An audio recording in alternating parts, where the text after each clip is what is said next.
Hello and welcome to another podcast in the World Traveler Cooking Commentary series. Now, I know I had said I wasn't going to do another one on the Ukraine war, but the controversy about Amnesty International's press release about Ukrainian standard operating procedures putting civilians at risk has created a firestorm that I think requires a lot of clarification to people who might want to actually find out what's going on. So I've decided to do one on this. Again, as always, I don't hold anybody up above criticism, and there'll be plenty of that to go around today, so buckle up. Now, I want to start by saying a few words about Amnesty International and sort of how this became such of a problem in the first place. Now, Amnesty International is a group that considers them to be basically a human rights advocacy organization. Now, the fundamental problem here is how you define human rights. Amnesty International also does something else, which is international humanitarian law, which they also think of as human rights, but these two areas are very, very, very different. International humanitarian law is defined by treaty, and it exists in conventions and how armed parties have to act in a conflict in order to try to protect continuity of society as much as possible. These are defined by treaties. They're also defined to some extent by evolving conventions between warring parties. Human rights, on the other hand, really have no epistemological basis. And the way Amnesty International tends to look at this is they think of the Universal Declaration of Human Rights as being a legally actionable document akin to a treaty. The problem is it's not. Nobody who signed that document or ratified was never really formally ratified in the same way. It's not a treaty, it's just simply an aspirational document that every culture is going to interpret for themselves and in their own way.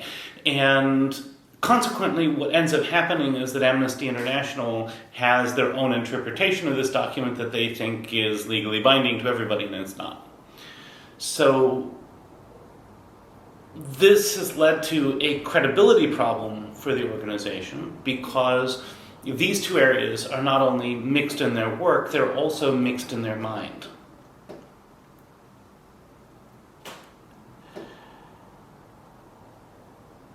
The way I would describe Amnesty International is that they are a organization that, for whatever their good intentions, has a tendency of being the sort of thing that's pushing sort of global liberalism, global westernization, all of this sort of thing. And that has a very ugly side that very oftentimes they're not willing to admit to. On the other hand, international humanitarian law is a very different matter, and it's one of the areas where Amnesty International is doing some of the best work on the planet. And consequently, the stains of their reputation in terms of human rights discussions is sexual liberty itself a human right? Well, they say yes. In some cases, they even said criminalization of prostitution is a human rights violation. Nobody generally believes that outside of Amnesty International. So people stop listening to them, except when it's politically convenient. And that gets to, I think, where this controversy comes in. As I said, international humanitarian law is a different matter. It exists at the nexus point between cultural groups. It has to do with when cultural splits, cultural groups inevitably, occasionally will end up in conflict, We hope to try to minimize that, of course, with good governance and things like that, but it doesn't always work. And when wars happen, there need to be some controls so that you don't have, for example, what happened in Rwanda, what happened in Bosnia, Croatia, by pretty much all sides of the conflict, by the way.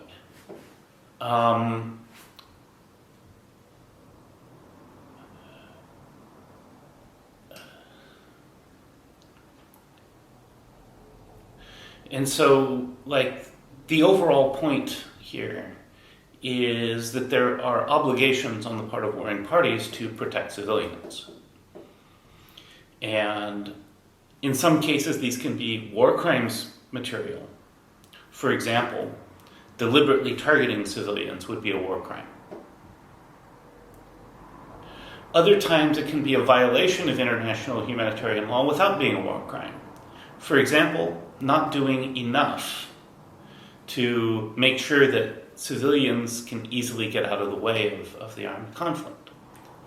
And that's where we're at today. So, next point is, what is Amnesty International accusing the Ukrainian armed forces specifically of doing?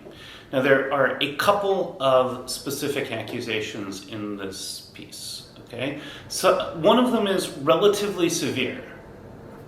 The other ones are relatively minor. All of them are fixable. All of them are things which the Ukrainian army tomorrow could say, okay, we're taking this into account. Great. They may already be doing that, but that may just be their PR as not reflecting that. At any rate, the first one is military action around hospitals. This is the most severe accusation in the whole piece. The reason is, once you start having military, once you have attacks launched from near hospitals, or unnecessary contact between armed forces and hospitals, now suddenly those hospitals become places where it's, even legal to attack. At least if you're proportional about it.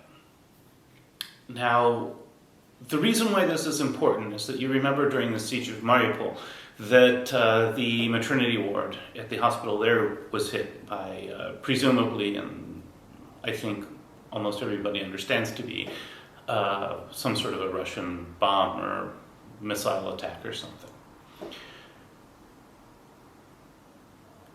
If there were Ukrainian troops launching attacks from the vicinity of the hospital,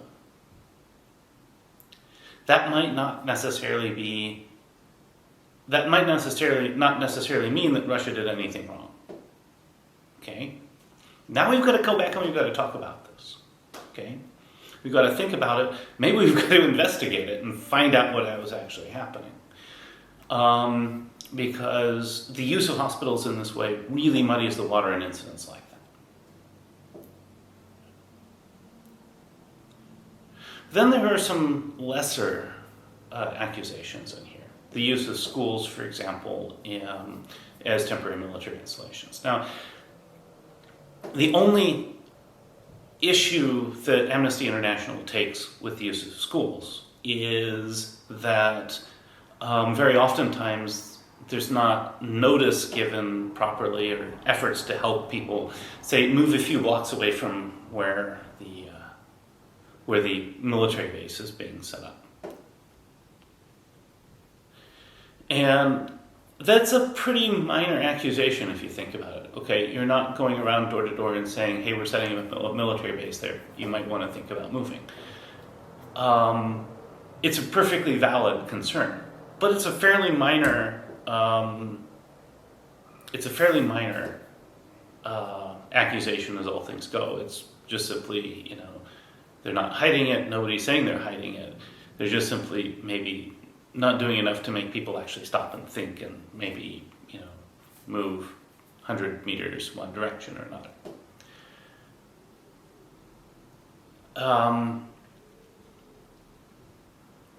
Now, the whole point on this is the correct response to this from a PR perspective would have been, of course, we're doing everything we can to protect civilians. We're investigating these particular cases, and we're happy to, we will be modifying our standard operating procedures as necessary. Okay. Had the Ukrainian government taken that approach, this would have been a non-issue. However, what we get to now is the fact that this is a great case study in how not to do PR. Because despite the fact that Amnesty International has, predictably, again, as an exponent of Americanism, and also probably because there is almost certainly different interpretations of the laws of war on the part of Russia, and certainly plenty of excesses there, which might very well rise to the level of war crimes. You have the fact that, despite the fact that Amnesty International has published hundreds of pages criticizing Russia in this regard, and 4 pages criticizing Ukraine in this regard, the reaction's been, you can't criticize us, we're the victim. Basically, at least that's the viewpoint that is being portrayed as the Ukrainian viewpoint across the American media. Of course, the American media then goes and asks Amnesty International, they get a rebuttal, and consequently, the portrayal in the American media is very unflattering to the Ukrainian government. It makes it look like they don't care about this report, it makes it look like they don't care about the substance of the report, and it makes it look like they don't it makes it look like they aren't willing to make modest changes in terms of how they operate to better help civilians mitigate their own risks.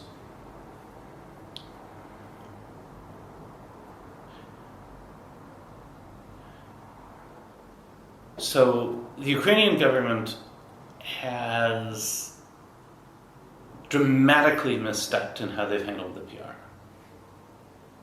This is something I've been kind of worried about to some extent for a while. I think that there's been a tendency, anytime somebody says something they don't like, to say it's Russian propaganda. Amnesty International does many things. Russian propaganda isn't one of them. American propaganda probably is. But this is, of course, a bogus claim. And the result is that now you're seeing across multiple news cycles this controversy continue to come into play. And consequently, the next time a Russian bomb hits a school and civilians who are sheltering there are killed, the question is going to be, was it bad intelligence? Was it human error? Were there Ukrainians stationed very close to the area and it was just a miss? What happened? And this dramatically is going to undercut sort of the ability to generate outrage over these sorts of things which have happened. The next thing which absolutely needs to be said in this case, and which I said in my previous one on war crimes in Ukraine, is that while Russia has not changed the way they operate generally due to pressure from the US and Western media relating to war crimes, Ukraine has. And so, regardless of the terribly mishandled public relations side of this, I actually think it's very likely that this report will change the way the Ukrainian army operates. So, when they're setting up a base in a school, which there are plenty of legitimate reasons they might, that they might actually post signs around the area saying, you're entering a military buffer zone, you might want to, if you're a resident here, you might want to think about leaving, or just something to that effect, because if they were to do something like that, then the whole problem would go away.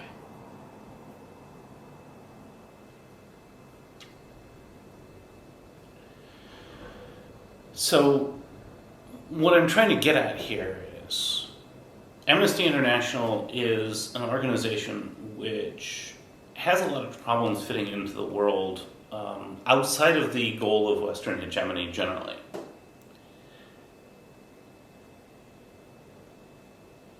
Consequently, people usually don't pay attention to them unless it's politically expedient.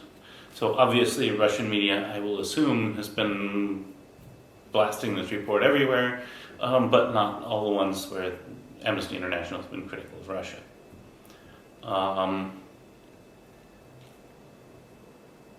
Now that there's so much outrage generated by the Ukrainian government, it makes it real easy to keep this in the news cycle in the United States. And this is probably going to have some impact on the midterm elections. What impact it is, I don't know. Whether that translates into a policy impact is even a larger question, because while there are a lot of Americans who are really concerned about the impact of American actions involving the war on their own economic lives, it isn't clear to me that even if this were to change the electoral outcome, that the policy would change. So in one regard, the fact is that the governmental forces that are involved in U.S. policy in this area are much bigger and stronger than the elected institutions that are supposed to govern them. So it may be very bad news for Biden, but I don't think it's going to translate into a change in Ukrainian policy.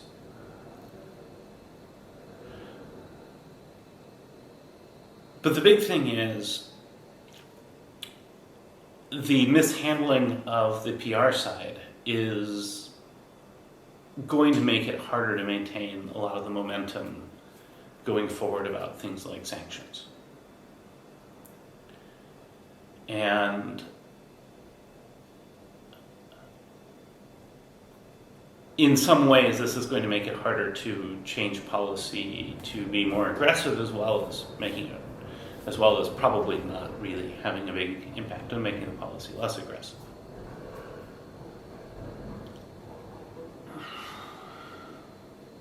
At the same time, I am very confident, based on past actions, that the Ukrainian military will be taking some of these things into account as they revise their standard operating procedures. So when you go out and you look at controversy that comes out, maybe it's involving some company or some government or something like this, and the company makes a generic statement like, we believe such and such, and we're committed to this, and we're reviewing the allegations or something like this. This is exactly what they're trying to avoid. They're trying to avoid a situation where they might be improving, but people are only going to remember their temper tantrum about the controversy.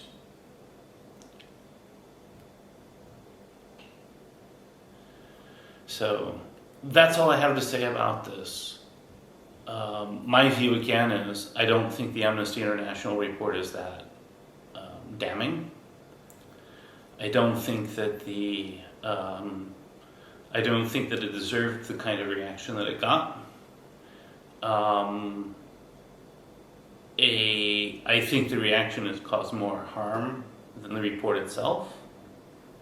And consequently, this is a great example of, sit down, calm down, think carefully before you speak, and make sure that what you say makes you sound responsible and respectable. Because words can have consequences, and they can obscure improvements that are made in areas where, criticism has been warranted. At any rate, have a great time. Talk to you later.